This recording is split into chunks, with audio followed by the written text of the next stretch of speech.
Ali Tanveer world channel को like करें, share करें, सब्सक्राइब करें। बहुत बहुत शुक्रिया।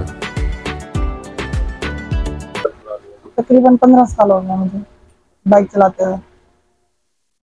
इसमें आपको क्या क्या परेशानी है?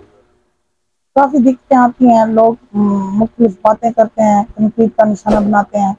परेशानी होती है, फिर भी क्या करें, हिम्मत तो नहीं हार सकते ना। जिनका घर में मर्द ना हो उसको सब जिम्मेदारी खुद से निभानी पड़ती है, इसलिए एक ज़रूरत थी, इसलिए मैंने बाइक चलाई है ओपन।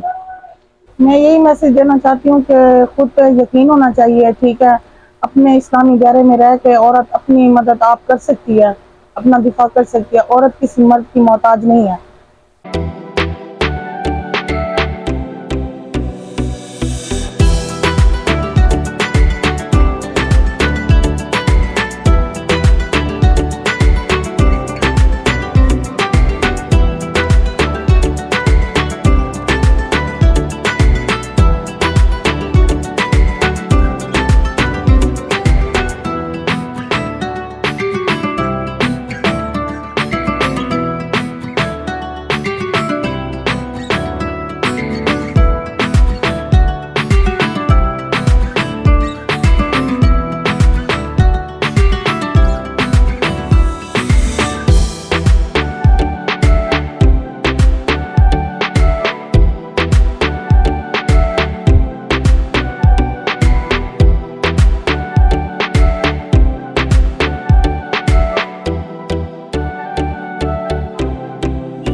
बस जी मैं यही कहना चाहती हूँ कि मेहरबानी करें, औरतों पे जो है ना ये ताने कसने तनकीद करना छोड़ दें, क्योंकि हर औरत गलत नहीं होती, खुददार ज़रूर होती है, गलत नहीं होती। ठीक है ना, गलत नज़रिया अपना चेंज करें, मेहरबानी होगी।